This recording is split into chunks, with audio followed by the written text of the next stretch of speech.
Jahl report করলো, উমাইয়াকে ডেকে বলল, উমাইয়া শুনলাম তোমার বেলাল নাকি ইসলাম কবুল করছে, খবর নাও। বাড়িতে এসে বলছে, বেলাল শুনলাম তুমি কি যেন করেছো। বেলাল বলতেছে, কেন কি হয়েছে, তুমি নাকি ইসলাম কবুল করেছো, এটা সত্য না মিথ্যা? বেলাল যে ইসলাম কবুল, সত্য না মিথ্যা? শুধু কি সত্য না মহাসত্য? তিনি ইসলাম যে কবুল করেছেন এটা মহাসত্য। বেলাল বললেন, আমার মনিব উমাইয়া আপনি এমন করে প্রশ্ন করছেন কেন, তুমি নাকি ইসলাম কবুল করেছো? আপনি দুই দিকে কথা বলেন কেন? আপনি শুনবেন, শুধু শুনবেন না, আপনি দেখবেনও। আমার মনিব উমাইয়া আপনি শোনেন এবং দেখেন। সামনে বুক উঁচু করে অকপটে মহাসত্য উপস্থাপন করে বললেন, আশহাদু আল্লা ইলাহা ইল্লাল্লাহু ওয়াহদাহু লা শারীকা লাহু ওয়া আশহাদু আন্না মুহাম্মাদান আবদুহু ওয়া রাসূলুহু। এই মহাসত্যবাণী যখন বলে ফেললেন, উমাইয়া বলল, বেলাল তুই কি জানিস তোর কি অবস্থা হতে পারে? আমার হাতে তোর প্রাণ আমার হাতে, আমি তোকে আজকে নাস্তানাবুদ করে দুনিয়া থেকে চিরতরে বিদায় করে দেব। বেলাল মুস্কি হাসি মেরে বললেন, ও আমার মনিব, আমার মৃত্যুর জন্য আমি বিন্দু পরিমাণ ভয় পাই না, যেদিন থেকে আমি এই কালিমার স্বীকৃতি দিতে শিখেছি। আমার কোনো ভয় নাই, মৃত্যুকে আমি আলিঙ্গন করি চলবো, এই মহাসত্যকে আমি ছাড়তে পারবো না। সঙ্গে সঙ্গে বেলালকে একটা থাপ্পড় মেরে জমিনে ফেলে দেওয়া হলো। হযরতে বেলাল জমিনে মুখ থুবড়ে পড়ে গেলেন। উমাইয়া মারতে মারতে নিজেই ক্লান্ত হয়ে গেল, ঘর্মাক্ত হলো, ক্লান্ত হলো, আর মারতে মারতে তার শরীরে আর কোনো শক্তি নাই। জন্তুর দড়ি নিয়ে, প্রাণীর দড়ি যেটা প্রাণীর গলায় লাগানো হয়, উটের রশি নিয়ে, শক্ত রশি দিয়ে তার গলাটা বেঁধে ফেলা হলো। টেনে হেঁচড়ে তাকে মরুর তপ্ত বালুতে নিয়ে যাওয়া হলো, চিৎ করে শুয়ে রাখা হলো। বিশাল ওজনের পাথর বুকের উপরে চাপা দেওয়া হলো। খাবার তো নাই, পানীয় শুদ্ধ নাই। এমন সময় বলা হলো, বেলাল এখনো সময় আছে, তুই কি করবি বল, মৃত্যু তোর খুব নিকটে। হযরতে বেলালের মুখ থেকে একটা আওয়াজ বের হচ্ছে, সবাই বলুন, কুল হুয়াল্লাহু আহাদ আল্লাহুস সামাদ লাম ইয়ালিদ ওয়া লাম ইউলাদ ওয়া লাম ইয়াকুল লাহু কুফুয়ান আহাদ। আল্লাহ রাব্বুল আলামিন বলেন, ইদাস সামাউ ফাতারাত وَإِذَا الْكَوَاكِبُ انتَثَرَتْ إِذَا الشَّمْسُ كُوِّرَتْ وَإِذَا النُّجُومُ انكَدَرَتْ إِذَا زُلْزِلَتِ الْأَرْضُ زِلْزَالَهَا وَأَخْرَجَتِ الْأَرْضُ أَثْقَالَهَا وَقَالَ الْإِنسَانُ مَا لَهَا। আসমান ফেটে ফেটে পড়বে, সূর্য সংকুচিত হয়ে যাবে, তারকাগুলো ছিটকে ছিটকে পড়বে, জমিন প্রকম্পিত হয়ে যাবে, জমিন তার ভিতরের সমস্ত কিছু বের করে দেবে।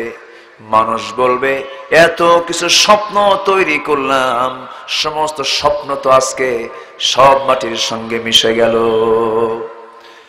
কোনো কিছুই থাকবে না, সব শেষ হয়ে যাবে। শুধুমাত্র কেবলমাত্র যিনি ঠিক থেকে যাবেন তিনি কে? কুল্লু মান আলাইহা ফান ওয়া ইয়াবকা ওয়াজহু রাব্বিকা যুল জালালি ওয়াল ইকরাম। ঠোঁট মিলিয়ে মিলিয়ে আমার সঙ্গে বলুন, ফাবিআইয়ি আলা'i রাব্বিকুমা তুকাযযিবান। দুনিয়ার সবকিছু ফানা ফানা হয়ে যাবে, সবকিছু ধ্বংস হয়ে যাবে, ধ্বংসযজ্ঞে রূপান্তরিত হবে, পরিণত হবে। শুধুমাত্র যিনি ঠিক থাকবেন তিনি আমার কে? এবং তার কালামও কোরআনও ঠিক থেকে যাবে। জোরে বলি সুবহানাল্লাহ। কোরআন কি ধ্বংস হবে? কোরআন তো কোনো সৃষ্টি না, কোরআন কোনো মাখলুক না, কোরআন কোনো ব্যক্তি দ্বারা এটা রচিত নয়, পৃথিবীর কেউ এটা রচনা করেনি। এটার একমাত্র অথার, এটার সম্পূর্ণ কথা কার কথা? আসতে বলবেন না, কার কথা? আল্লাহর কথা। সম্মানিত ভাইয়েরা, সেই কালামে রব্বানির গুরুত্বপূর্ণ সূরা, আমি সূরা ইয়াসিনটা আমি শুরুতে কিছু আয়াত তেলাওয়াত করেছি। গোটা সূরার ভিতরে আল্লাহ রাব্বুল আলামিন সায়েন্স নিয়ে কথা বলেছেন, সৌরজগৎ নিয়ে কথা বলেছেন, আখিরাত নিয়ে কথা বলেছেন, কিয়ামত নিয়ে কথা বলেছেন। অনেক সাবজেক্টের সমন্বয়ে এই সূরাটি। আল্লাহ রাব্বুল আলামিন আগে কোরআনের পরিচয়টা দিয়েছেন। এই সূরার শুরুতে আগে বলেছেন কোরআনটা কি? কোরআন হলো বিজ্ঞানময় একটি কিতাব। একটু জোরে বলে সুবহানাল্লাহ। কোরআন কি কিতাব? জোরে বলুন। তাহলে বিজ্ঞান ছাড়া, এখান থেকে বোঝা যাচ্ছে বিজ্ঞান ছাড়া সবকিছু অন্ধ। বিজ্ঞানের প্রয়োজন আছে না নাই? তবে আরেকটা প্রশ্ন করি, বিজ্ঞান দিয়ে কোরআন যাচাই হবে না কোরআন দিয়ে বিজ্ঞান যাচাই হবে? তো যেটা বলছিলাম, বিজ্ঞান দিয়ে কোরআন যাচাই হবে না কোরআন দিয়ে বিজ্ঞান যাচাই হবে? বলুন বলুন, কি দিয়া? কোরআন দিয়ে।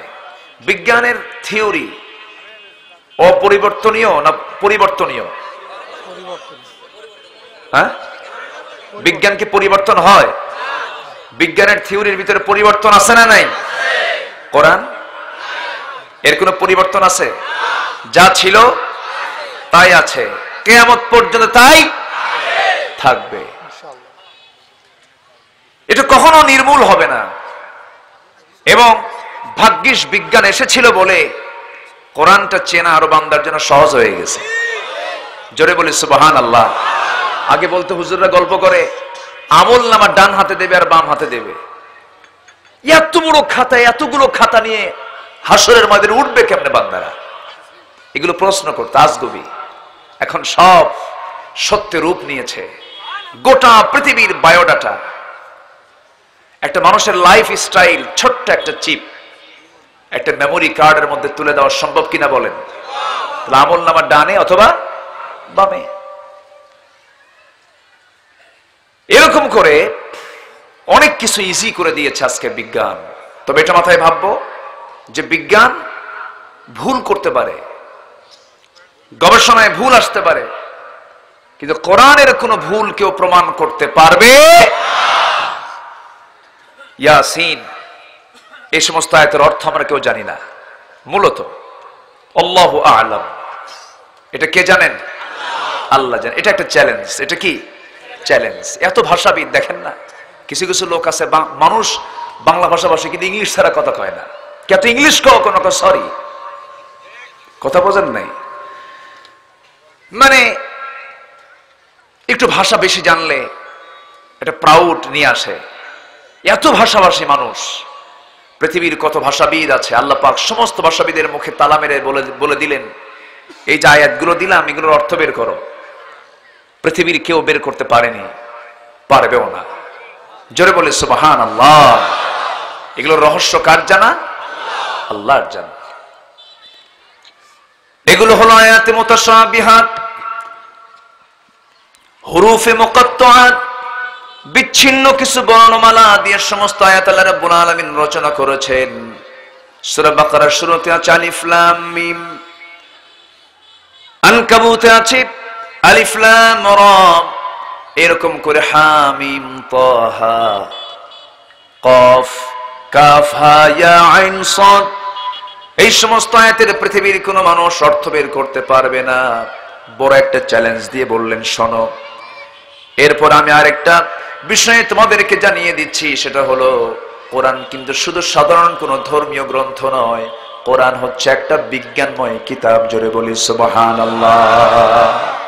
কোরআন হলো বিজ্ঞানময় একটি কিতাব। বিশেষ জ্ঞান যার মধ্যে আছে, যার মধ্যে কোনো কিছু বাদ পড়েনি। সায়েন্সের 250 থেকে 300 আয়াত শুধু সায়েন্স নিয়ে আলোচনা, যেখানে ফিজিক্স, কেমিস্ট্রি, বায়োলজি, জিওলজি সহ সায়েন্সের সমস্ত বিষয় আল্লাহ পাক এই কিতাবের মধ্যে টাচ করেছেন।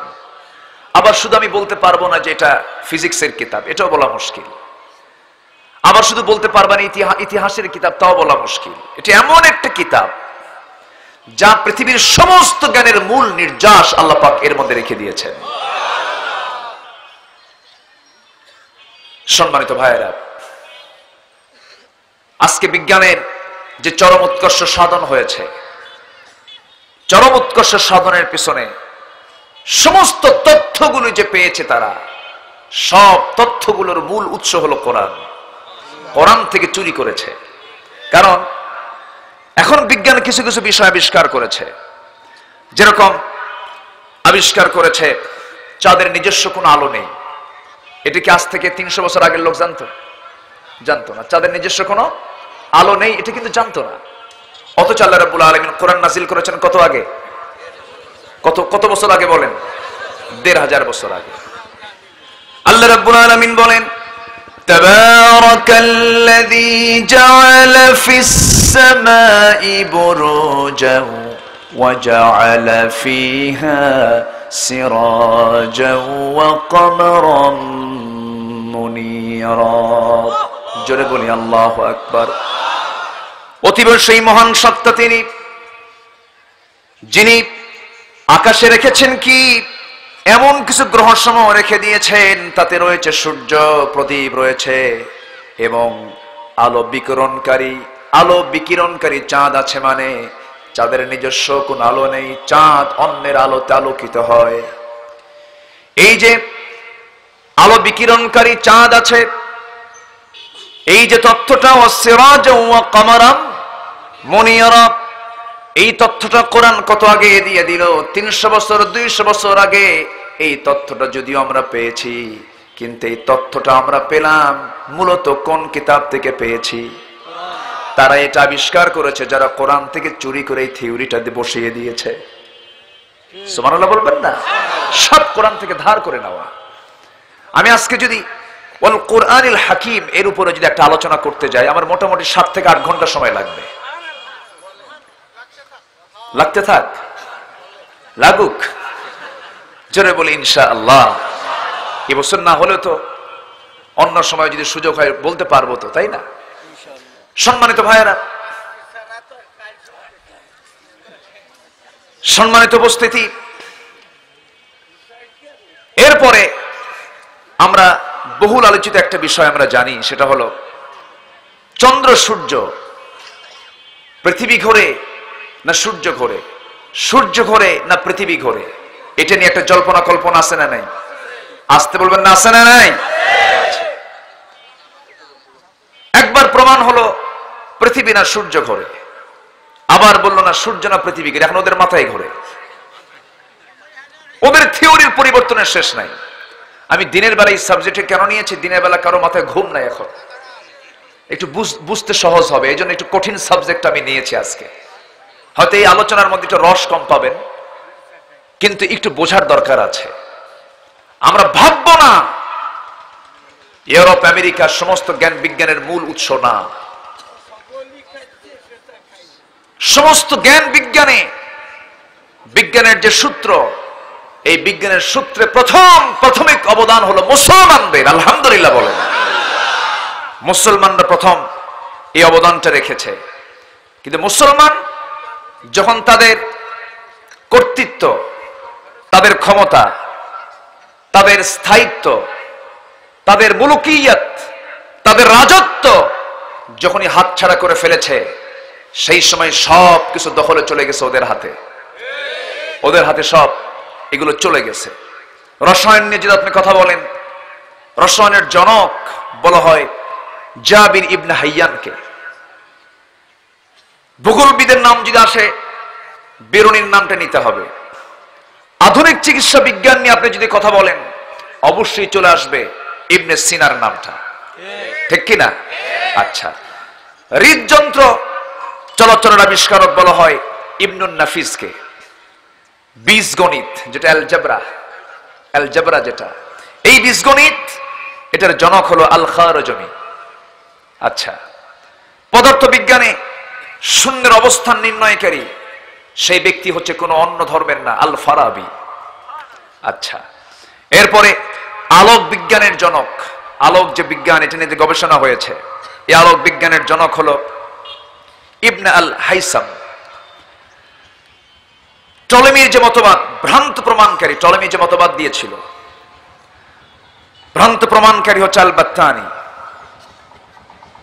তারপরে স্ট্যাটিস্টিক্স যেটা পরিসংখ্যান, আমরা সাবজেক্ট যা আছে কলেজে যে সাবজেক্ট আমরা পাই, এটারও প্রতিষ্ঠাতা হচ্ছে সাবিত ইবনে কোরা। মুসলিম ন মুসলিম? বলেন মুসলিম ন মুসলিম? মুসলিম। পৃথিবীর আকার আয়তন ব্রিটিশ। যখন আমরা কাউকে গালি দিই তখন বলি তুই মানুষ না ব্রিটিশ রে, বলি না আমরা? ওই ব্রিটিশ শাসন করেছে কত বছর? 200 বছর। এজন্য ওদের চরিত্র আমাদের মধ্যে কিছু আছে। কি কথা কি বোঝা গেল? হ্যাঁ, 200 বছর কম না তো। ওই 200 বছরে এদেশের তাহাজিব তামাদ্দুনের সঙ্গে ওদের কিছু কৃষ্টি কালচার ঢুকেছে কি ঢোকে নাই? ঢুকেছে। এখনো কি বাদ দিতে পেরেছি? না, মূল জায়গাগুলো ঠিকই আছে।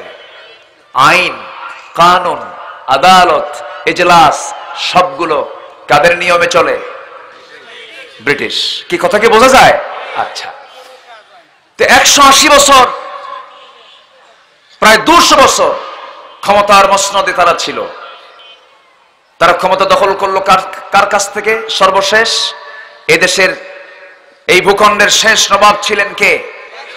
সিরাজউদ্দৌলা। যখন তাকে হাত পা বেঁধে জনগণের সামনে দিয়ে লর্ড ক্লাইভরা যখন নিয়ে যাচ্ছিল, লক্ষ লক্ষ মানুষ তাকে ধরে নিয়ে যাওয়ার দৃশ্য দিকগুলো দেখতেছিল আর চোখের পানি ফেলে ফেলে কাঁদতেছিল। লর্ড ক্লাইভ মুস্কি মুস্কি হাসি মেরে বলে, হাই রে বোকার দল। ওরা চোখের পানি ফেলে ফেলে কান্দে, সামনে তাকায় তাকায় থাকে লক্ষ লক্ষ মানুষ। সেদিন যদি ওই জাতি, ওই মুসলমানেরা সবার হাত থেকে যদি একটা করে যদি কি বলে ঢিল, একটা করে ঢিল যদি মারত, এই সাহসটুকু যদি তাদের থাকতো, আজকে ব্রিটিশ 200 বছর শাসন করার সুযোগ এই জমিনে পায় না। ঠিক কিনা?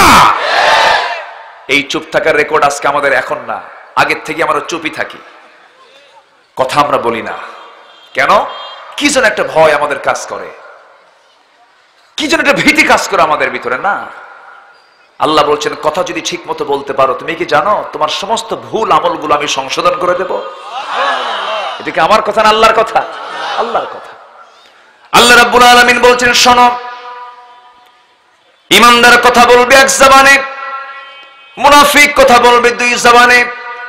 ইয়া আইয়ুহাল্লাযীনা আমানু তাকুল্লাহা ওয়া কুলু কওলান সাদীদা ইউসলিহ লাকুম أعمالكم ويغفر لكم ذنوبكم ومن يطع الله ورسوله فقد فاز فوزا عظيما জোরে বলুন আল্লাহু আকবার। ঈমানদারেরা, তোমরা আল্লাহকে ভয় করো, ভয় করার মতো ভয় করো। ওয়াকুলু কওলান সাদীদা, সোজা সাপটা তোমরা হক কথাগুলো বলো। কথা বলতে ভয় পেও না, কারণ কথা যদি তোমার মুখ থেকে হক না বের হয়, বাতিল কিন্তু তোমার উপরে চেপে বসবে। আল্লাহর এক জায়গায় বলছেন, ইল্লা তানফিরু ইউআযিবকুম আযাবান আলীমান ওয়া ইস্তাবদিল কওমান গায়রাকুম ওয়া লা তাদুররুহু শাইআ। জোরে বলুন আল্লাহু আকবার। তুমি যদি পালাও, তুমি যদি ভীত হয়ে যাও, আল্লাহ বলছেন তোমাদের উপর এমন একটা জাতি চেপে বসবে যাদের তোমরা কিছুই করতে পারবে না। তারা তোমাদের মহা ক্ষতির দিকে নিয়ে চলে যাবে। এই জন্য যতক্ষণ দেহে প্রাণ আছে, বুক দেব না পিঠ দেব? আসতে কোন কেন? বুক দেব না পিঠ দেব, চুপ থাকবো না কথা বলবো। চুপ থাকা হলো নীরব ঘাতকতা। যে চুপ থাকে হক কথা বলে না সে হলো নীরব ঘাতক। কথা বলতে হবে।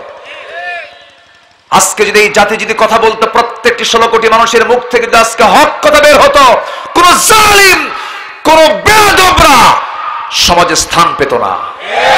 ঠিক কিনা? যেখানেই জুলুম সেখানেই প্রতিরোধ, যেখানেই অন্যায় সেখানে সামনে দাঁড়িয়ে যা মুসলমান। সবাই কি রাজি আছেন? রাজি আছেন? কারা কারা হাত উঁচু করে দেখা।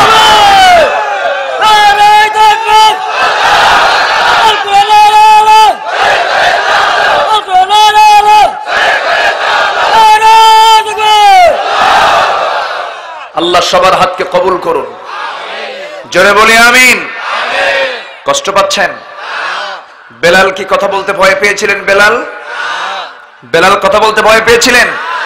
বেলালের পিছনে কোনো ব্যাকগ্রাউন্ড ছিল? তিনি শক্তিশালী কোনো মানুষ ছিলেন? গোলাম জাদা গোলাম, বাপও গোলাম বেটাও গোলাম। ওই দেশ তার বাড়িও না। সে বাড়ি কোথায়? আফ্রিকান নিগ্রো, এক কালো কুসকুসে মানুষ। আবু জেহেল রিপোর্ট করলো, উমাইয়াকে ডেকে বলল, উমাইয়া শুনলাম তোমার বেলাল নাকি ইসলাম কবুল করছে, খবর নাও। বাড়িতে এসে বলছে, বেলাল শুনলাম তুমি কি যেন করেছো। বেলাল বলতেছে, কেন কি হয়েছে? তুমি নাকি ইসলাম কবুল করেছো, এটা সত্য না মিথ্যা? বেলাল যে ইসলাম কবুল, সত্য না মিথ্যা? শুধু কি সত্য না মহাসত্য? তিনি ইসলাম যে কবুল করেছেন এটা মহাসত্য। বেলাল বললেন, আমার মনিব উমাইয়া আপনি এমন করে প্রশ্ন করছেন কেন? তুমি নাকি ইসলাম কবুল করেছো? আপনি দুই দিকে কথা বলেন কেন? আপনি শুনবেন, শুধু শুনবেন না, আপনি দেখবেনও। আমার মনিব উমাইয়া আপনি শোনেন এবং দেখেন। সামনে বুক উঁচু করে অকপটে মহাসত্য উপস্থাপন করে বললেন, আশহাদু আল্লা ইলাহা ইল্লাল্লাহু ওয়াহদাহু লা শারীকা লাহু ওয়া আশহাদু আন্না মুহাম্মাদান আবদুহু ওয়া রাসূলুহু। এই মহাসত্যবাণী যখন বলে ফেললেন, উমাইয়া বলল, বেলাল তুই কি জানিস তোর কি অবস্থা হতে পারে? আমার হাতে তোর প্রাণ আমার হাতে। আমি তোকে আজকে নাস্তানাবুদ করে দুনিয়া থেকে চিরতরে বিদায় করে দেব। বেলাল মুস্কি হাসি মেরে বললেন, ও আমার মনিব, আমার মৃত্যুর জন্য আমি বিন্দু পরিমাণ ভয় পাই না, যেদিন থেকে আমি এই কালিমার স্বীকৃতি দিতে শিখেছি। আমার কোনো ভয় নাই। মৃত্যুকে আমি আলিঙ্গন করি চলবো, এই মহাসত্যকে আমি ছাড়তে পারবো না। সঙ্গে সঙ্গে বেলালকে একটা থাপ্পড় মেরে জমিনে ফেলে দেওয়া হলো। হযরতে বেলাল জমিনে মুখ থুবড়ে পড়ে গেলেন। উমাইয়া মারতে মারতে নিজেই ক্লান্ত হয়ে গেল, ঘর্মাক্ত হলো, ক্লান্ত হলো। আর মারতে মারতে তার শরীরে আর কোনো শক্তি নাই। জন্তুর দড়ি নিয়ে, প্রাণীর দড়ি যেটা প্রাণীর গলায় লাগানো হয়, উটের রশি নিয়ে, শক্ত রশি দিয়ে তার গলাটা বেঁধে ফেলা হলো। টেনে হেঁচড়ে তাকে মরুর তপ্ত বালুতে নিয়ে যাওয়া হলো, চিৎ করে শুয়ে রাখা হলো। বিশাল ওজনের পাথর বুকের উপরে চাপা দেওয়া হলো। খাবার তো নাই, পানীয় শুদ্ধ নাই।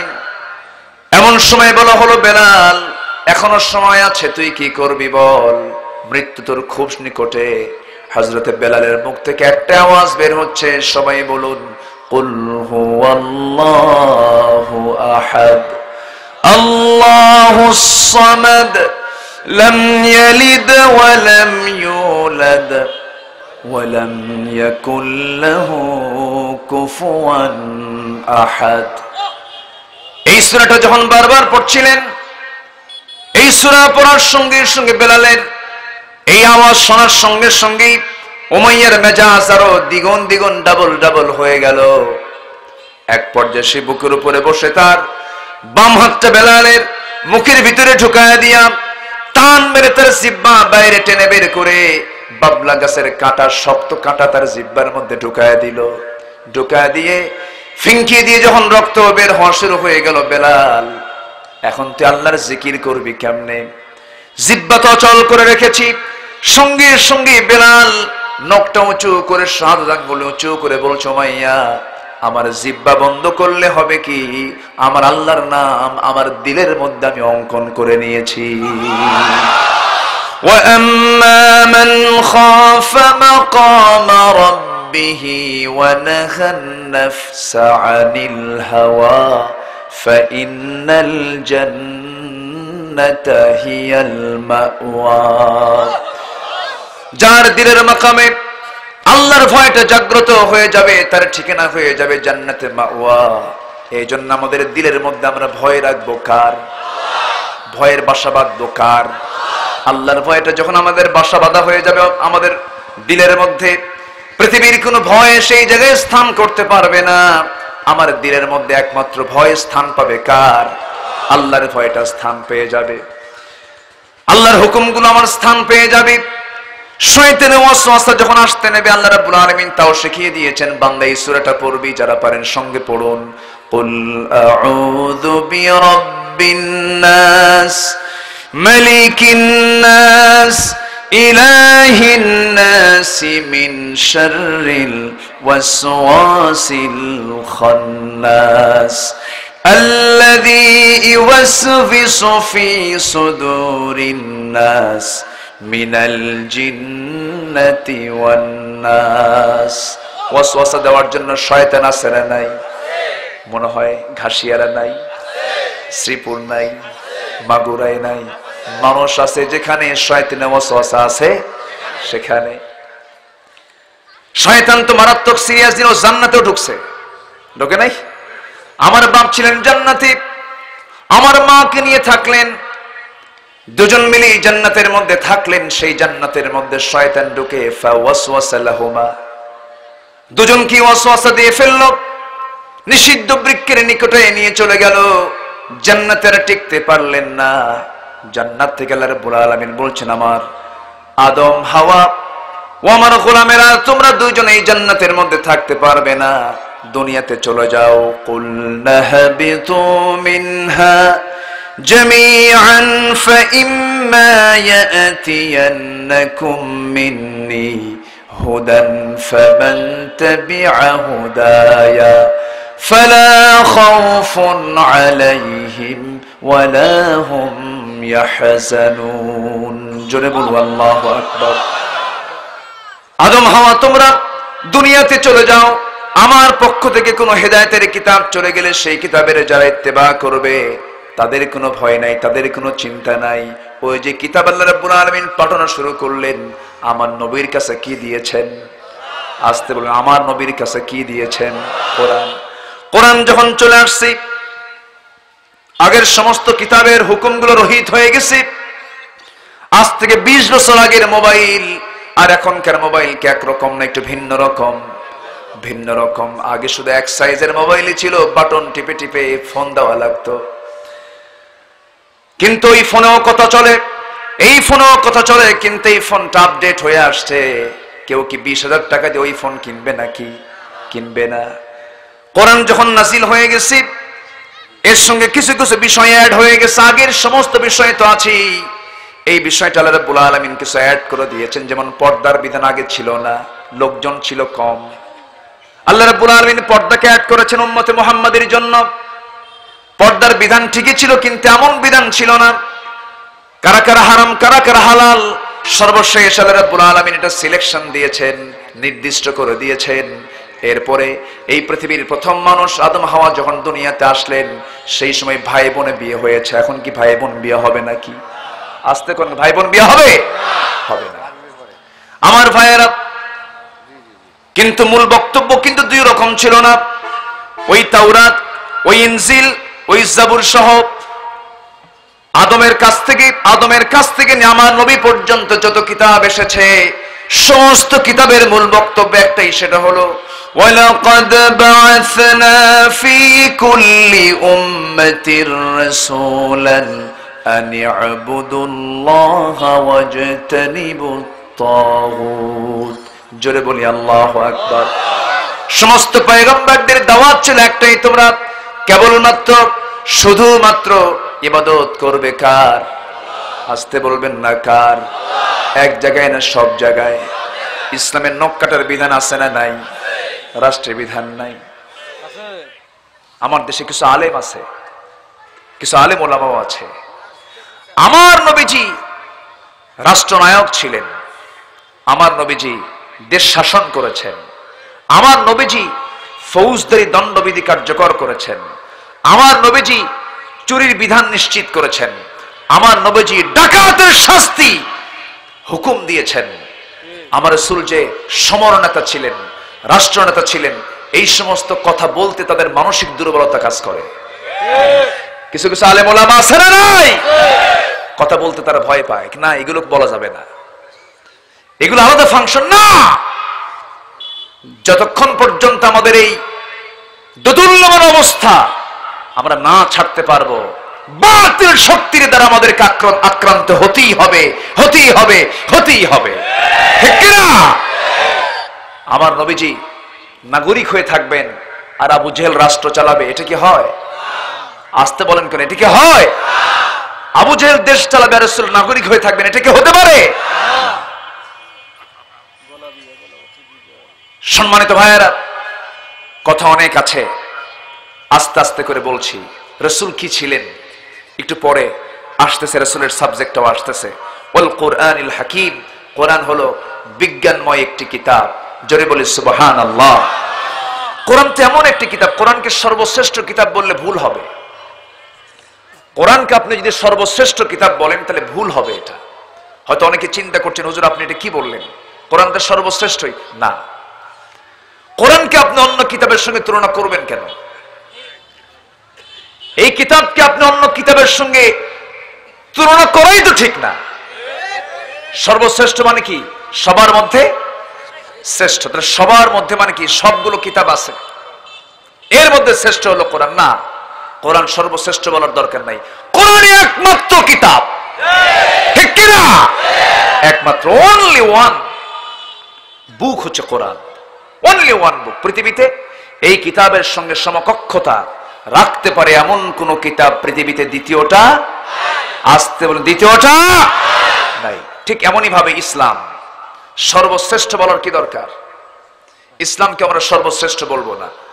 সর্বশ্রেষ্ঠ বললে তাহলে কি হবে? অন্যান্য ধর্মকেও এর মধ্যে আমরা ইনক্লুড করে ফেললাম। সবার মধ্যে শ্রেষ্ঠ, সেটাই তো সর্বশ্রেষ্ঠ। আমি সবগুলোকে আমি শ্রেষ্ঠত্বের তালিকায় নেব কেন? সবগুলোকে আমি জায়েজ করে দেব কেন? এই পৃথিবীতে আল্লাহ রাব্বুল আলামিন বলছেন দিন একটাই হবে, ইন্নাদ দীনা ইনদাল্লাহিল ইসলাম। আল্লাহর কাছে একমাত্র মনোনীত, নির্ধারিত একমাত্র দিন, ধর্মই হলো ইসলাম, ইসলাম, ইসলাম, ঠিক কিনা? কথা কি বোঝা যায়? আমার কথা কি কষ্ট পাচ্ছেন আপনারা? এই কথাগুলো বলে অনেক মুসলমান আছে দুর্গাপূজা সমর্থন করেন, এরকম মুসলমান আছে না নাই? বলেন যে দুর্গাপূজা ভালো। বৌদ্ধ ধর্মের বিশেষ দিন আসছে বলে বৌদ্ধ ধর্ম মানবতার ধর্ম, হিন্দু ধর্ম মানবতার ধর্ম, খ্রিস্টান ধর্ম যিশু খ্রিস্টের প্রশংসায় পঞ্চমুখ হয়ে যায়, এমন কিছু মুসলমান আছে না নাই? আসতে বলবেন না, আছে না নাই?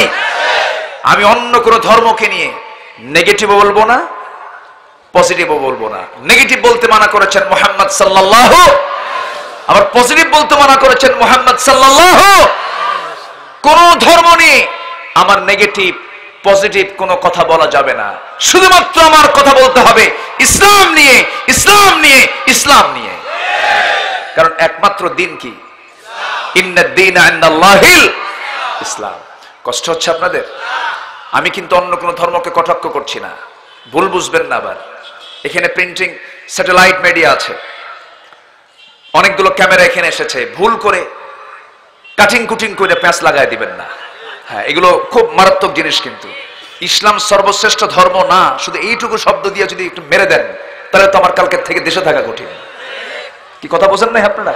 এগুলো বুঝতে হবে, এটা বুঝে শুনে আমরা কথাগুলো আমরা অবশ্যই আমরা এটাকে দিন প্রচারের কাজে আমরা কাজে লাগাবো। জোরে বলি ইনশাআল্লাহ। আজকে মুসলমান চলে যায় দুর্গা পূজায় প্রসাদ খেতে, বিসমিল্লাহ কয়া খায়। হ্যাঁ, আছে না নাই? এগুলো কেন? এগুলো করা যাবে না। মুসলমান যখন জানাজায় যায়, মুসলমান যখন ঈদগাহে যায়, মুসলমান যখন জুমার সালাত আদায় করে, সেই জায়গায় কোনো হিন্দু ভাইরা আসে? আসতে কোন কেন আসে? আমাকে যাওয়া জায়েজ করে দিছে কে? আল্লাহ। আমার যাওয়া জায়েজ করে দিছে আল্লাহ।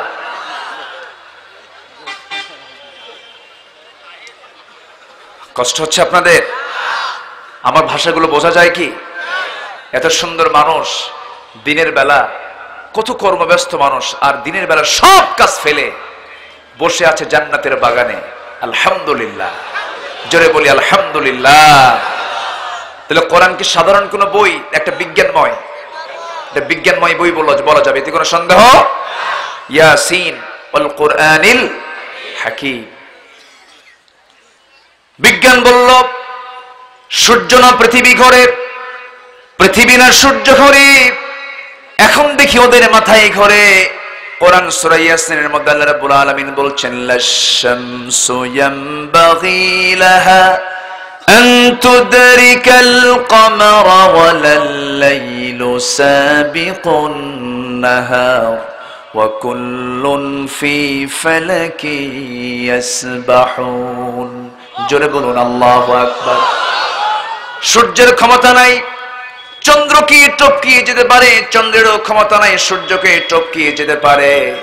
ও কুল্লুন ফি ফালাকি ইয়াসবাহুন, প্রত্যেক সৃষ্টি তার নিজ নিজ কক্ষপথে পরিভ্রমণ করছে, মানে সূর্য ঘোরে, চন্দ্র ঘোরে, পৃথিবীও ঘোরে। জোরে বলি সুবহানাল্লাহ।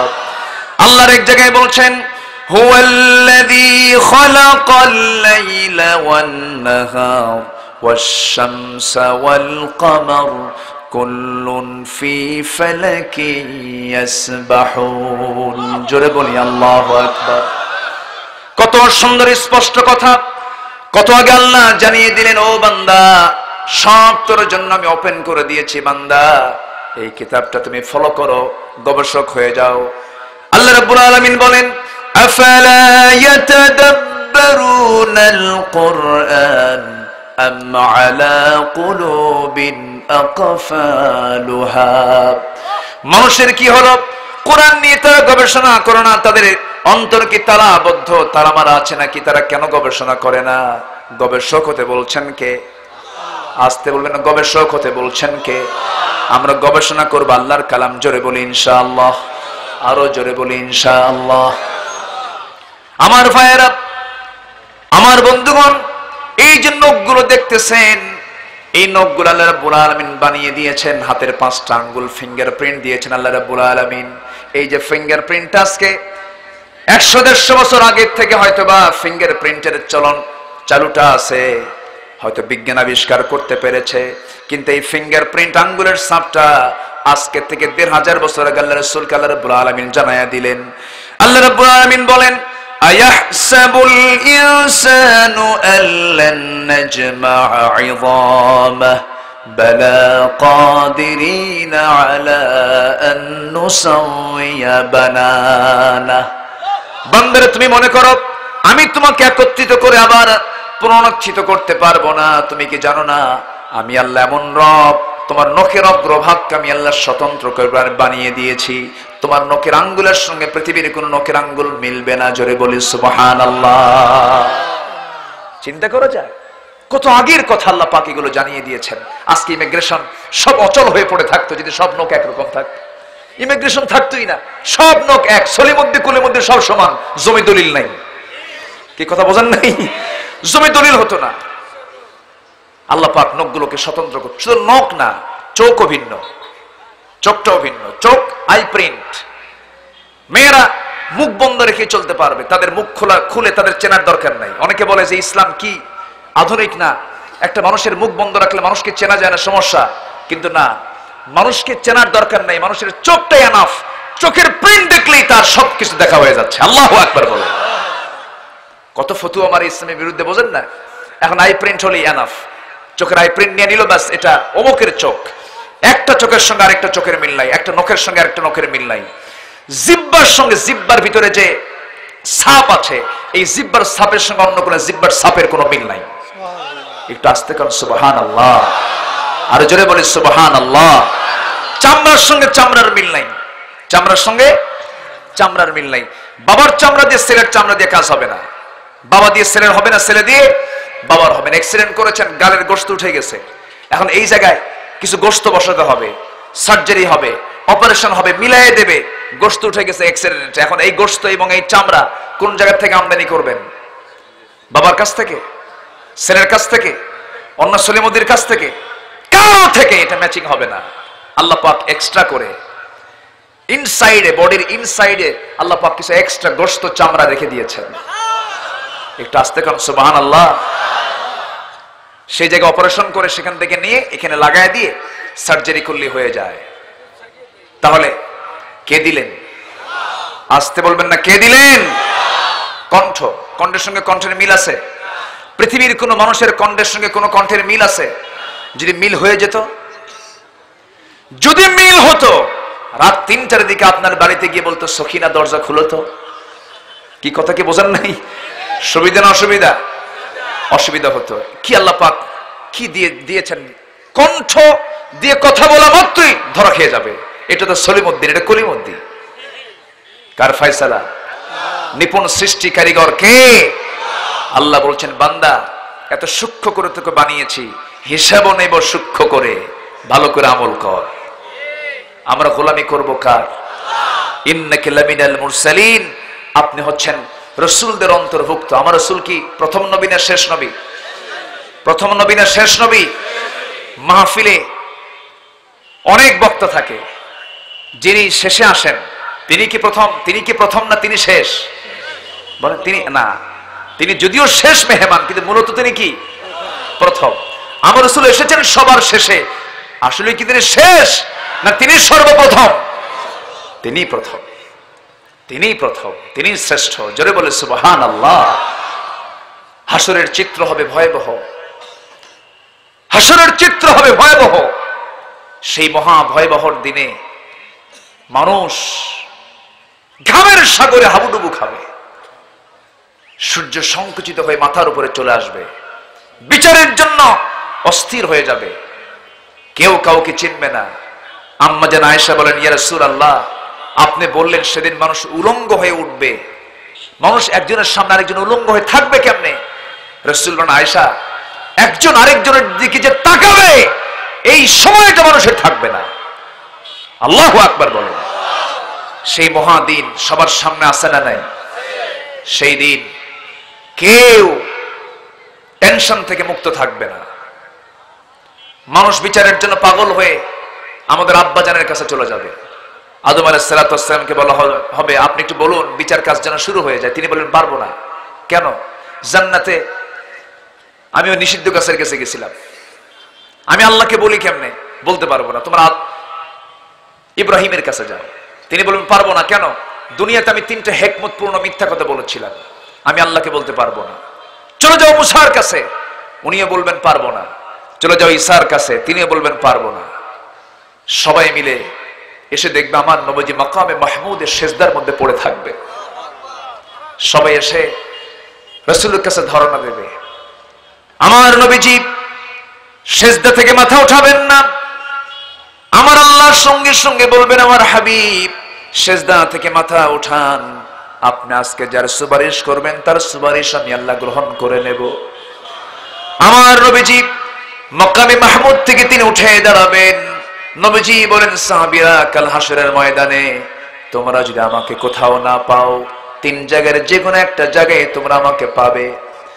নাম্বার 1, তোমরা পাবে আমাকে মিজানের পাল্লায়, সেখানে যদি না পাও তোমরা আমাকে পাবে পুলসিরাতে, পুলসিরাতেও যদি না পাও তোমরা আমাকে অবশ্যই পেয়ে যাবে হাউজে কাউসারে। হাউজে কাউসার আমার সঙ্গে তোমার যদি সাক্ষাৎ হয়ে যায় বান্দা, তাহলে কি হবে? সেই জান্নাতের হাউজে কাউসারের পানিটা পান করার জন্য জান্নাতের পিয়ালা দিয়া হাউজে কাউসার থেকে আমি পানি তুলবো, তোমাকে পানি সেই পানি পান করায় দেব। জনমের মতো তেষ্টা নিবারণ হয়ে যাবে, আমি তুমি দুজন মিলে জান্নাতের মধ্যে প্রবেশ করব। জোরে বলি সুবহানাল্লাহ। সে নবীর প্রয়োজন আছে না নাই? ইন্নাকা লামিনাল মুরসালিন। সেই নবীর তো প্রয়োজন আছে। সেই নবী ছাড়া আমার কোনো উপায় নাই। সেই নবীর আদর্শ ছাড়া আমি আল্লাহর ভালোবাসা পাবো না। আল্লাহকে সরাসরি পাওয়া যাবে না, কোনো বান্দা আল্লাহকে সরাসরি পাবে না। আল্লাহ শর্ত জড়িয়ে দিয়েছেন, ইন কুনতুম তুহিব্বুনাল্লাহ ফাত্তাবিউনি ইউহিব্বুকুমুল্লাহ ওয়া ইয়াগফির লাকুম যুনুবাকুম ওয়াল্লাহু গফুরুর রহিম। জোরে বলুন আল্লাহু আকবার। কি মুহাম্মদ সে वफा तूने तो हम तेरे है, ये है जहाँ चीज है क्या लौह कलम तेरे है। মুহাম্মদকে যদি ভালোবাসো, বেশি আমার রাসূলকে ভালোবাসতে হবে। জোরে বলি সুবহানাল্লাহ। রাসূলকে গালি দেওয়ার মতো লোক তো আমার দেশে নাই। আসতে বলেন কেন? রাসূলকে গালি দেওয়ার মতো লোক আমার দেশে আছে না নাই? তারা কি সমাজে এখনো সুস্থ আছে না নাই? নিরাপদে আছে না নাই? কেমনে থাকে? ইতিহাস খুঁজুন, ইতিহাস দেখুন। একটা ছোট্ট ইতিহাস মনে পড়লো। আমার নবীর সময় এক ইহুদি রাসূলকে নিয়ে ব্যঙ্গ কবিতা রচনা করলো, ব্যঙ্গোক্তি করলো। নবীজির কাছে সেই কবিতা চলে আসলো। কাব বিন আশরাফের কবিতা রাসূল দেখেই চক্ষু রক্তিম আকার ধারণ করলো। তিনি বললেন, আমার বিরুদ্ধে কাব বিন আশরাফ কবিতা রচনা করেছে, তোমাদের কে আছো তাকে তোমরা হত্যা করবে? রাসূল অর্ডার দিয়ে দিলেন। এক সাহাবী বললেন, ইয়া রাসূলুল্লাহ, এই দায়িত্ব আমি কাউকে দেব না, আমি নিজে গ্রহণ করলাম। সেই সাহাবী হচ্ছে মুহাম্মদ বিন মাসলামা রাদিয়াল্লাহু তাআলা আনহু। তিনি বললেন, এটার সিদ্ধান্তে আমি অটল আছি ইয়া রাসূলুল্লাহ। কিন্তু ইহুদিরা জাতিগতভাবে এরা কিন্তু প্রচুর বুদ্ধি রাখে। গোটা পৃথিবীতে এখনো যাদের বুদ্ধি দিয়ে অর্থনীতি চলে, যাদের বুদ্ধি দিয়ে রাজনীতি চলে, গোটা পৃথিবীর রাজনীতি এবং অর্থনীতি নিয়ন্ত্রণ করছে এখনো ইসরায়েল। কি কথা কি বোঝা যায়? বড় বড় মিল ইন্ডাস্ট্রিজ, বড় বড় কোম্পানিগুলো, মিডিয়াগুলো সব ইহুদিরা নিয়ন্ত্রণ করছে। অথচ মানুষ মাত্র 1 কোটি। আমাদের দেশের জনসংখ্যার 18 ভাগের 1 ভাগ।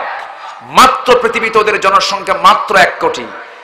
4000 বছর আগে মুসা আলাইহিস সালামের সময় এদের লোক সংখ্যা ছিল 30 থেকে 40 লক্ষ।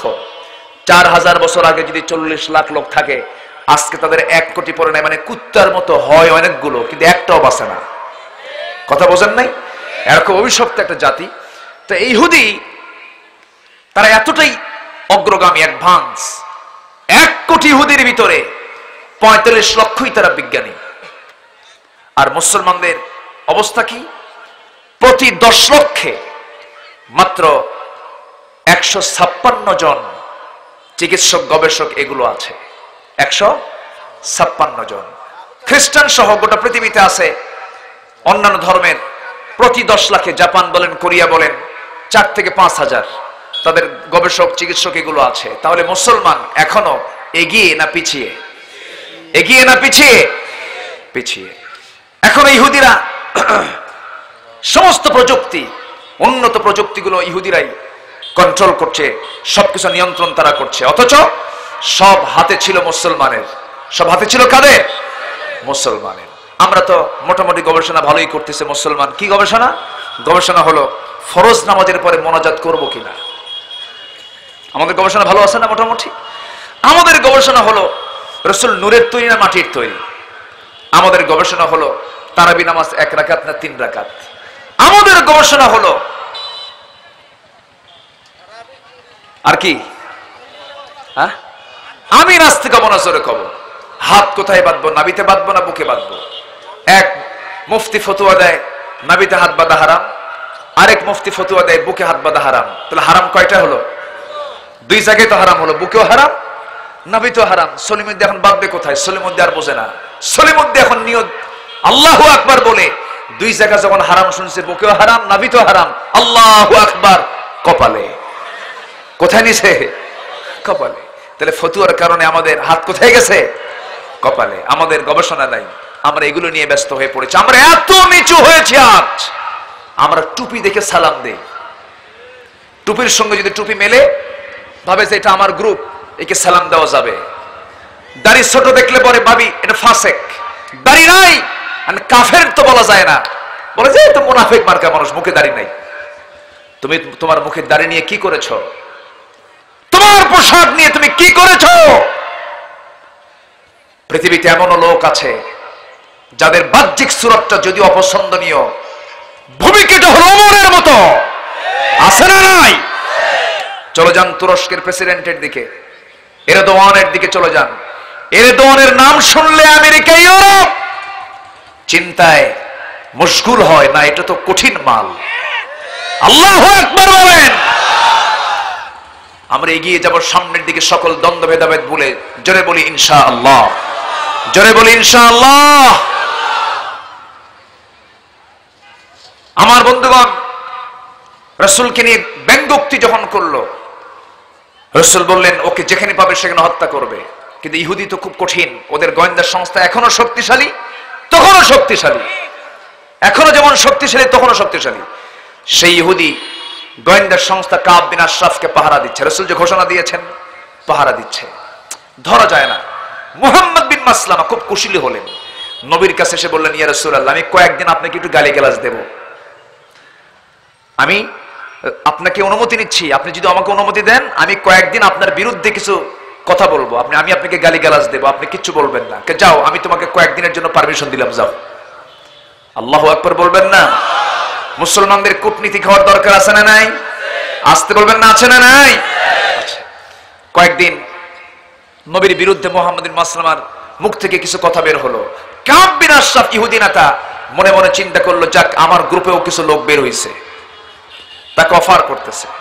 অফার করে কাছে নিয়ে গেল। মুহাম্মদ বিন মাসলামা তার সাথে বসেই প্রথম দিনই বলল, দোস্ত শোনো, তোমার মতের সাথে আমার মতের মিল আছে। কি খামাখা দরকার ছিল মুহাম্মদ বিন আব্দুল্লাহ এই জাজিরাতুল আরবের এই একটা শান্তিপূর্ণ পরিবেশের ভিতরে একটা অস্থির পরিবেশ তৈরি করে দিয়ে কি এক নতুন ধর্ম আনলো, এই জাতীয় কথাগুলো বলে সে তার পকেটের মধ্যে ঢুকে গেল। সমস্ত কথাগুলো মুহাম্মদ বিন মাসলামার সঙ্গে ইহুদি নেতা কাব বিন আশরাফ মত বিনিময় করে। দিন যেতে থাকলো, চলে আসলেন, দ্বিতীয় দিন চলে আসলেন, ফাইনাল ডে, যেদিন হবে খেলা, যেদিন হবে কি খেলা। সেই দিন কি করলেন?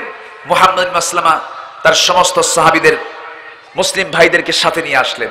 নিয়ে এসে বললেন, শোনো, আমি আজকে যাব, আমি কাব বিন আশরাফকে ডাক দেব নিচতলা থেকে, ও থাকে দোতলায়, আমি আস্তে করে যখন ডাক দেব সে নিচের দিকে নেমে আসবে। আমাকে সে বিশ্বাস করে নিয়েছে, সে অস্ত্র ছাড়াই আমার সামনে এসে দাঁড়াবে। আমি তাকে তোমাদের সবার চোখের সামনে আমি তাকে আলিঙ্গন করব, মাথার ঘ্রাণটা নেব। আমি যদি সুযোগ পাই প্রথম ঘ্রাণেই, প্রথম মাথাটা নিয়েই আমি মটকানে দিয়ে দেব, তোমরা উপর্যুপরি হামলা করবে, আঘাত করবে। যদি চান্স না পাই তাহলে দ্বিতীয়বার আবার আমি তাকে গলার মধ্যে আলিঙ্গন করে নিয়ে আমি তার মাথার ঘ্রাণ নেওয়ার ভান করে শক্ত করে মাথার চুলটা এঁটে ধরবো, তোমরা অতর্কিত হামলা করে তাকে দুনিয়া থেকে বিদায় করে দেবে। চলে গেলেন। সাহসের দরকার আছে না নাই? আসতে বলবেন না, আছে না নাই? আছে। সামনের দিকে চলে গেলেন। একটু মিসিং হলেই পরে মুহাম্মদ বিন মাসলামার জীবনটা শেষ হয়ে যাবে। জীবন বাঁচিয়ে রেখে নবীর বিরুদ্ধে কটূক্তিকারীর সামনে দাঁড়ায় গেলেন। দাঁড়ায় গিয়ে করলেন কি? মুহাম্মদ বিন মাসলামা বলতেছে, বন্ধু কাব তুমি কোথায়? দোতলা থেকে জবাব দিচ্ছে, বন্ধু মুহাম্মদ আমি আসতেছি, দেরি করব না, খুব দ্রুত নামতেছি।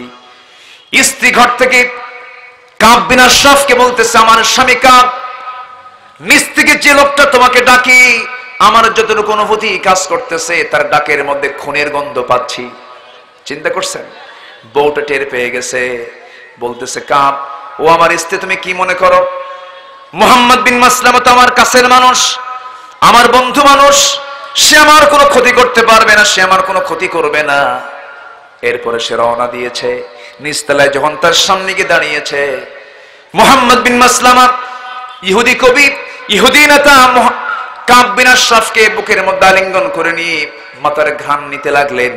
মাথার ঘ্রাণ নিতে নিয়ে চান্স পেলেন না প্রথমবার, দ্বিতীয়বার আবার ঘ্রাণ নিতে নিলে কাব বিন আশরাফ বলতেছে, আমার মাথার ঘ্রাণ তুমি নাও কেন? এবার তিনি বলছেন, কাব, তোমার মাথার ঘ্রাণটা খুবই সুন্দর, আমার কাছে খুব পছন্দের ঘ্রাণ। এই কথা বলা মাত্রই কথায় মশগুলে চলে গেলেন, কথার দিকে চলে গেলেন। এমত অবস্থায় পিছন দিকে কয়েকজন মুসলমান মুজাহিদ তাকে আক্রান্ত করে ফেললো, জমিনে ফেলে দিল, ধুলায় মলিন, জমিনটাকে রক্তে মলিন করে দিল, লাল টকটক হয়ে গেল জমিন। তাকে দুনিয়া থেকে বিদায় করে দিয়া নবীর সামনে দাঁড়িয়ে বলছেন, ইয়া রাসূলুল্লাহ, আপনি যেদিন আমাকে বলেছেন সেই দিনের মিশন শুরু করেছি, আজকে মিশনটা সফল হয়ে গেছে। যেরকম সুবহানাল্লাহ। ইহুদিরা মনে মনে চিন্তা করলো, আমরা আর কত বড় কূটনীতিক, সাহাবীরা তার চেয়ে বেশি কূটনীতিক। আল্লাহু আকবার বলেন। সেই মুসলমান আমরা রাসূলকে রুটিন ওয়ার্কের মতো গালিগালাজ দেয়। উচিত ছিল ওই সমস্ত নরাধমদেরকে প্রকাশ্যে ধরে জিহ্বা কেটে ফেলে দিয়া রক্ত মাংস হাড় হাড্ডি কুত্তা বিলাই দিয়ে খাওয়ানো দরকার ছিল। রাজি আছেন কারা কারা? হাত উঁচু করে দেখা। কেউ তো স্লোগান দেন না।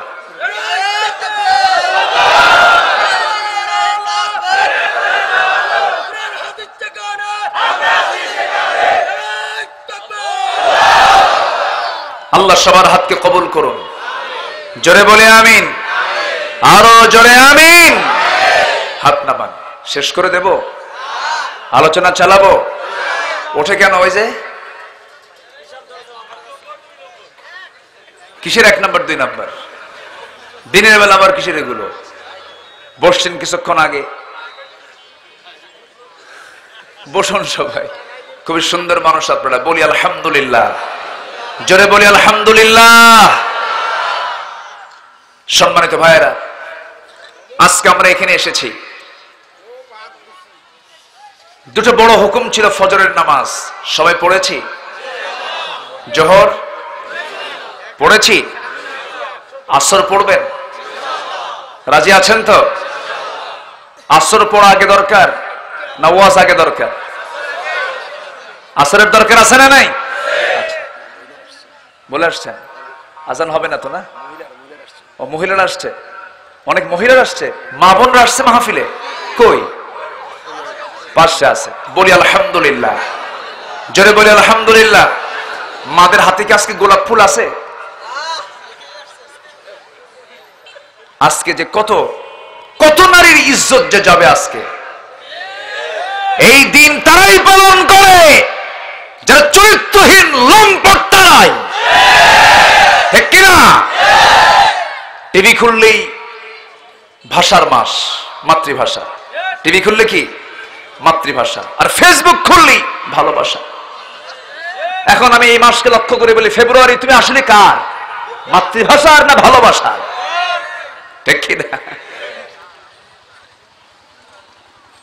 এই ফেব্রুয়ারি ভালোবাসারও না, মাতৃভাষারও না।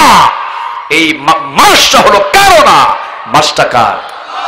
আসতে বলবেন না, কার? আল্লাহ। শিরিকদের ছড়াছড়ি, এগুলো শিরকের ছড়াছড়ি। হক কথা বলতেই হবে। কল্লা দেব, আল্লাহ দেব না। ঠিক কিনা? মুসলমান কারো সামনে মাথা নত করতে পারে? ফুল পবিত্র জিনিস, ফুলের গন্ধে আল্লাহর পরিচয় আছে না নাই? ফলের স্বাদে আল্লাহর পরিচয় আছে না নাই? ফুলের গন্ধে, ফলের স্বাদে খাবার পরিচয় পাওয়া যায় কার? অতএব সেই ফুল ঘ্রাণ নিয়ে জিকির করব কার? ধন্যবাদ দেব কাকে? শুকরিয়া আদায় করব কার? আল্লাহ তাআলা। কোন কবরে, কোন মাজারে, কোন স্মৃতি স্তম্ভে, কোন জায়গায় ফুল দেওয়া যাবে না। যদি কোনো কবরে ফুল দেওয়া যায়, তাহলে পৃথিবীর সমস্ত ফুলগুলো গিয়ে জমা হতো আমার নবীর কবরে। একটা ফুল কি সেখানে পাওয়া যায়? পাওয়া যায় না। মুরব্বীকে কষ্ট দিয়ে না, থাক, শুধু ওনাকে দমায় রাখেন। উনি অসুস্থ মানুষ, আজকে এটা আরো আগের থেকে খেয়াল করা লাগতো। আচ্ছা, উনি আমার প্রত্যেকটা কথারে লোকমা দিচ্ছেন। এই লোকমা শুনে শুনে আমার ওয়াজ করতে হচ্ছে। কিন্তু উনি তো মানে প্রবলেম আছে একটু, আল্লাহ তুমি তাকে সুস্থ করো, জোরে বলি আল্লাহুম্মা আমিন। আপনি চুপ থাকেন, কোনো কথা বলা যাবে না, আপনি চুপচাপ থাকেন। সম্মানিত ভাইয়েরা, আমার দিকে তাকান, কষ্ট পাচ্ছেন আপনারা? তাহলে শিরকের কাছে যাওয়া যাবে না। আলা সিরাতিন মুস্তাকিম, আমরা টিকে থাকবো সিরাতুল মুস্তাকিমের উপরে। সিরাতুল মুস্তাকিম দিয়ে আমাকে জান্নাত পেতে হবে। সিরাতুল মুস্তাকিমটা কি? আমরা যে আল্লাহকে বলেছি ইহদিনাস সিরাতাল মুস্তাকিম, হে আল্লাহ তাআলা আমাদেরকে সিরাতুল মুস্তাকিমের পথ দেখিয়ে দাও। সিরাতুল মুস্তাকিমটা কি? এটার তাফসীর আবার সূরা ইয়াসিনের মধ্যে আছে। আল্লাহ রাব্বুল আলামিন বলেন, তোমরা সিরাতুল মুস্তাকিমকে জেনে নাও। ওয়া আনি'বুদুনি হাযা সিরাতুম মুস্তাকিম, তোমরা আমার ইবাদত করবে, আমার তোমরা দাসত্ব করবে, এটাই তোমাদের জন্য সিরাতুল মুস্তাকিম। জীবনের সকল জায়গায় আমরা ইবাদত করব কার? হুকুম মেনে চলবো কার? নামাজটা পড়বো কয় ওয়াক্ত? একা না জামাতে? মনোযোগে না মনোযোগে? বুঝে না না বুঝে? জেনে না না জেনে? কিন্তু অধিকাংশ মুসল্লি আজকে জেনে পড়ে না না জেনে পড়ে, না জেনে পড়ে। এই জন্য সমাজে সুদের পরিমাণ কমছে না বাড়ছে? কমছে না বাড়ছে? সুদ খেলে লাভ না লস? কে কইছে লস? সুদ খেলে লাভ না লস? সত্যি কি লস? লসে যদি হয়ে থাকে, সুদ তো কমে না, সুদ তো বাড়তেই থাকে। অথচ সুদের সর্বনিম্ন গুনাহ হলো নিজের মার সঙ্গে জেনা করা। ডাক্তারের কাছে চলে গেলে রাতের বেলা ঘন ঘন পেশাব হয়, বুকের বাম পাশে ব্যথা করে, ঘন ঘন পেশাব যদি হয় তাহলে কিসের লক্ষণ? ডায়াবেটিসের লক্ষণ। বুকের বাম পাশে ঘন ঘন ব্যথা হলে কিসের লক্ষণ? হার্টের সমস্যা। ডাক্তারের কাছে গিয়ে বলছে, ডাক্তার আমার তো এই দুটো সমস্যা হয়ে গেছে। ডাক্তার প্রেসক্রাইব করে বলছে, খবরদার চিনি খাবেন না, চিনি খাবেন তো পেশাব আরো বাড়বে। গরু গোশত খাবেন না, গরু গোশত খাবেন তো হাড়ের ব্যথা আরো বেড়ে যাবে। গরুর গোশত খাওয়া যাবে না, সামনে চিনিও থাকে, সামনে গরুর গোশতও থাকে, সিনার গোশত ভুনা করে রাখছে, সামনে চিনি, কিন্তু পাশে চা থাকার পরও চার মধ্যে সুগার দিতে পারে না। ভটকাসা, কিসা? ভটকাসা চিনি দিতে পারে না। ওই যে গরুর গোশত ভুনা করে রাখছে, সিনার গোশত খেতে পারে না, জিহ্বা লাফায় তবুও খেতে পারতেছে না, উপায় নাই। কারণ কি হয়েছে? হার্টের প্রবলেম হয়েছে, ডায়াবেটিস হয়েছে। আমার জীবনের অসুস্থতার জন্য ডাক্তার আমাকে পরামর্শ দিয়েছেন, এই জন্য চিনি খাই না, গোশতগুলো খাই না। কিন্তু আমার আল্লাহ যে পরামর্শ দিলেন, ও বান্দা জাহান্নাম যদি না যেতে চাস সুদের কারবার করবি না, জম্মের খাওয়া খায় সুদ, ঠিক কিনা?